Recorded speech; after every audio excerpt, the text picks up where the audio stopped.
कथा श्रवण भी सन्मुख बैठकर करने में बड़ा सुख मिलता है। दास का तो ऐसा अभ्यास है कि कहीं कथा सुनने जाए, जबरदस्ती कोई ऊपर बिठा दे, इधर उधर बिठा दे तो बड़ा कष्ट होता है। सुख वहीं मिलता है, सामने बैठकर सुनने में सुख मिलता है। पूज्य श्री रमण रीति वाले महाराज जी को भी हमने ये देखा, वो कहीं जाएं, किसी कथा में जाएं, जितनी देर प्रवचन होगा उतनी देर भली मंच पर बैठ जाएं, बाकी सुनने के लिए सामने बैठते हैं।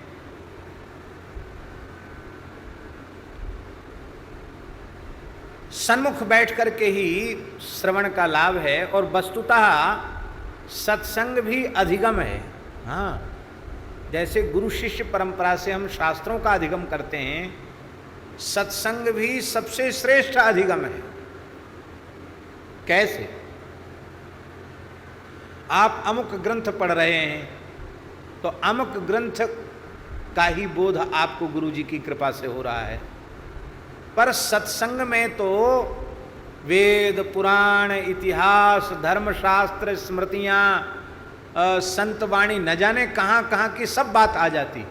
एक ही बात के पोषण में न जाने कितनी ज्ञान की बात आ जाती है। इसलिए सत्संग श्रवण से बढ़कर कोई दूसरी पढ़ाई नहीं है। बहुश्रुत जो होते हैं उनको अपने आप बोध हो जाता है। आपने दर्शन किया श्री मथुरा दास जी भक्तमाली जी का, सुना भी, दर्शन भी किया। एक अक्षर पढ़े लिखे नहीं थे। कहते पंडित जी, हमसे बोलते पंडित जी मेरे राम, स्कूल नहीं बोलते तो स्कूल बोलते थे, मेरे राम स्कूल का मुख नहीं देखे हैं, माने विद्यालय गए ही नहीं। और वृंदावन के विद्वत गोष्ठियों में जब वे बोलते थे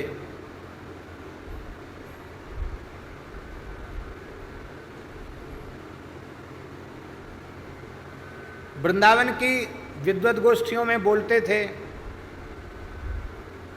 तब क्या बोलते थे वो? वृंदावन के बड़े बड़े पंडित ऐसे सिर पे हाथ खुजलाते थे, सैकड़ों श्लोक बोलते चले जाते थे, पढ़े लिखे नहीं।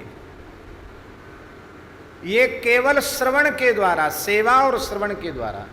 पंडित जी महाराज, पंडित श्री जगन्नाथ प्रसाद भक्तमाली जी महाराज, लंबे समय तक उनकी सेवा में पूज्य श्री मथुरा दास जी भक्तमाली जी रहे। और उन जमानों में बिजली नहीं थी। पंडित जी का पूरा सामान, उनके ग्रंथ, उनका सारा सामान खूब रहता था। पंडित जी के पास ग्रंथ भी रहते थे। वो सारा सामान उनका लाद कर चलना, उनके ठाकुर जी सिर पे रख के चलना, बर्तन मांजना, पंडित जी की शरीर की सेवा करना, वस्त्र धोना, सारी सेवा पंडित जी की करते थे पूज्य श्री मथुरा दास जी भक्तमाली जी। और पंडित जी 7 घंटे 8 घंटे रोज कथा कहते थे। और जब तक पंडित जी कथा कहते तब तक पंखा लेकर पंखा झलते थे। उस सेवा का परिणाम था कि सारे शास्त्र उनको बिना पढ़े लिखे को उपस्थित हो गए। चमत्कार था। हमारे पूज्य गुरुदेव श्री भक्तमाली जी के निकट भी बहुत समय तक रहे और प्रायः श्लोक महाराज जी ने ही उन्हें कंठस्थ कराए थे। और महाराज जी कहते थे ऐसी विलक्षण मेधा कि जैसे टेप रिकॉर्डर में टैप हो जाता है, ऐसे हम 2-4 बार श्लोक बोलते, वो हमेशा के लिए मथुरा दास जी महाराज को कंठस्थ हो जाता। तो एक सत्संग भी एक तरह की पढ़ाई है, एक तरह की पढ़ाई नहीं, हम तो कहेंगे सर्वोपरि पढ़ाई है। अब आप विनय पत्रिका का कितने समय से पाठ करते हैं, लेकिन अब कुछ विशेषता समझ में आ रही कि नहीं? तो ये बात, तो पढ़ना पढ़ाना भी आमने सामने, कथा सुनना भी पढ़ना है। इसलिए दाएं बाएं बैठकर कथा नहीं सुनना, कथा जब भी सुनना सन्मुख बैठ करके सुनना। सत्संग की जो मर्यादा परम श्रद्धेय स्वामी श्री राम सुखदास जी महाराज सिखा के गए हैं, वो तो अब भारतवर्ष में कहीं दिखाई नहीं पड़ती है। हाँ, पूज्य स्वामी संपूर्णानंद जी महाराज के यहाँ वो मर्यादा हमने देखी, और तो कहीं दिखाई नहीं पड़ी। पूज्य स्वामी संपूर्णानंद जी महाराज, जिनको लोग मौनी भिक्षु कहते थे, उनके यहाँ सत्संग में हमने देखा, तपोवन में सत्संग था, आप थे, हमारे साथ नहीं थे।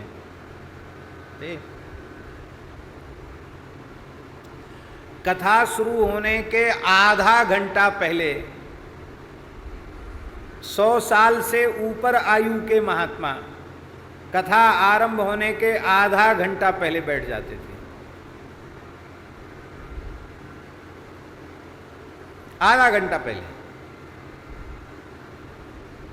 और जब तक हम पहुंचते तब तक विष्णु सहस्त्रनाम का पाठ हो जाता था श्रोताओं के सहित। और कथा आरंभ होने के आधा घंटे पहले मुख्य द्वार पर ताला लग जाता था। फिर बड़े से बड़ा व्यक्ति भी आ नहीं सकता है, जो आ गया सो आ गया। आधा घंटे पहले 1 मिनट भी, आधा मिनट भी बर्दाश्त नहीं। और दास प्रायः थोड़ा लेट लपेट वाला है, प्रमादी होने के कारण। ये कोई अच्छा ही नहीं है, दोष ही है।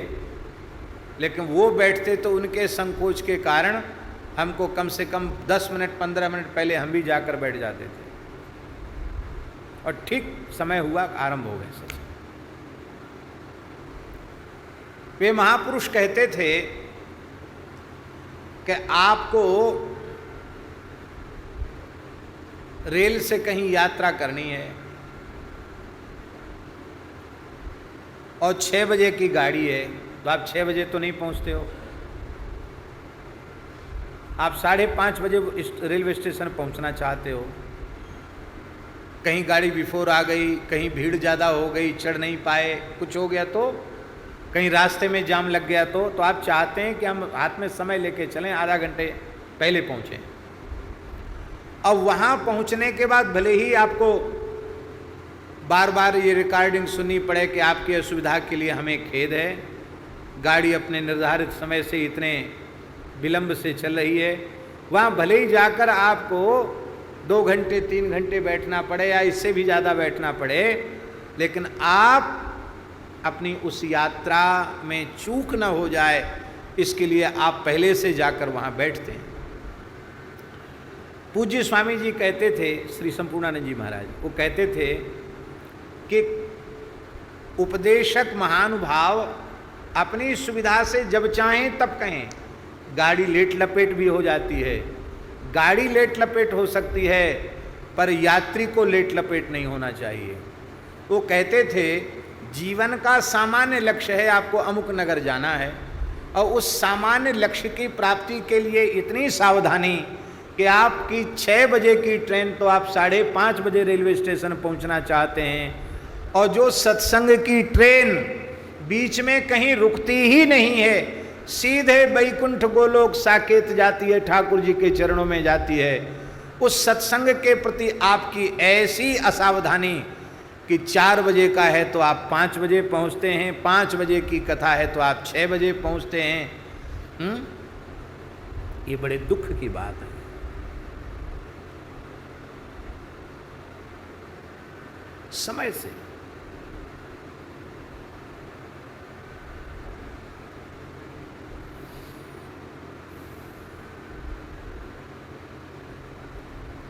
समय से बंद करनी चाहिए।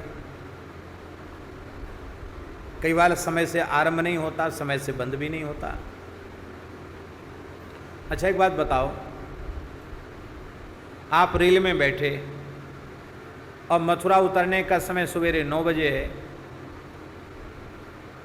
और मान लो 12 बजे 1 बजे ट्रेन आकर के प्लेटफार्म पर पहुंची, तो क्या आप 9 बजे बीच में उतर जाते हो क्या?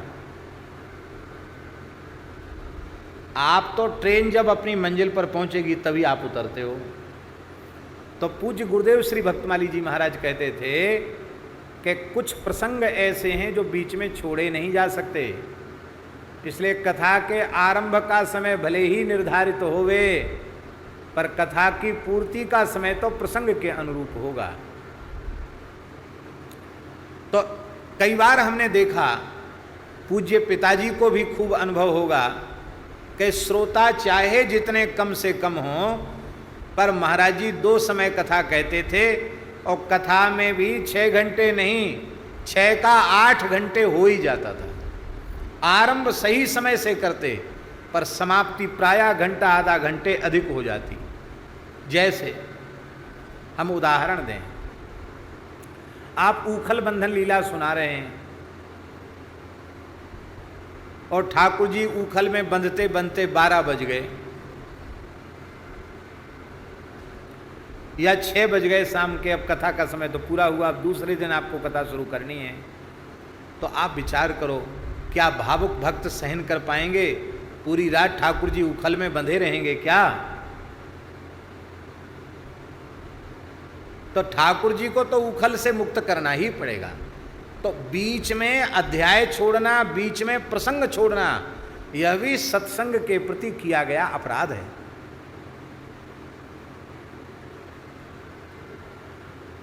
संसार में कोई चीज ऐसी नहीं है जिसके बारे में आप घटा दें कि अधिकस्याधिकम फलम। लोग सब में घटाने लग जाते, अधिकस्याधिकम फलम, चलो हमने मान लिया अधिकस्याधिकम फलम। खीर में,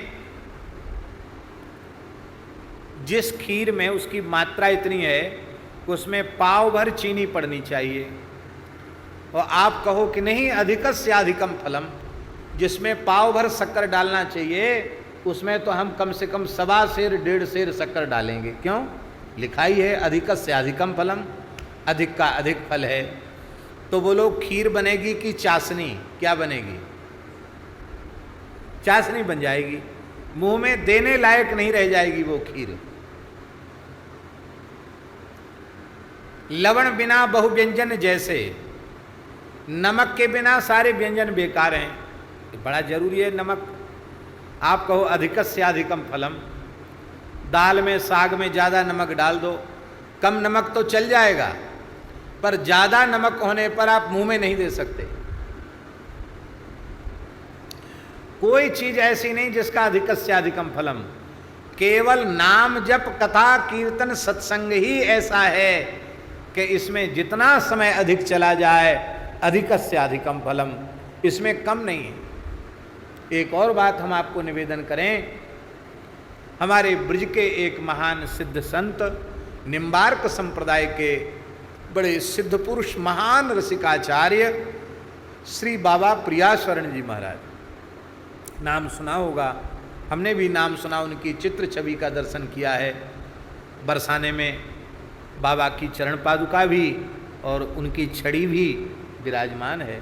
प्रायः हम जाते हैं तो उसका दर्शन स्पर्श करते हैं। बाबा ऐसे महापुरुष थे जिनके रोम रोम से राधा नाम प्रकट होता था, ऐसे महान रसिक थे और इतने कठोर थे, दंभ का, पाखंड का, दिखावे का घोर विरोध करते थे, बहुत कठोर थे और उनकी कठोरता के कारण लोग उनसे डरते थे। एक उनके जीवन की ऐसी घटना हम कहना नहीं चाहते, एक बहुत बड़े धनी मानी व्यक्ति को उन्होंने बिल्कुल उपेक्षित कर दिया था, जो निरंतर उनकी सेवा में हाथ जोड़ के खड़ा रहता था। एक छोटी सी बात पर आप वहां से छोड़कर चल पड़े। बड़े विलक्षण महात्मा। पूज्य पंडित श्री गया प्रसाद जी महाराज गिरिराज जी वारे बाबा सरकार, उन्होंने विशेष सत्संग श्री प्रियाशरण बाबा जी का ही किया। श्री प्रियाशरण बाबा जी के चरणों में वे वृद्ध थे, कपड़े की जूतियां धारण कराते थे पंडित जी अपने हाथ से, बड़े स्नेह से।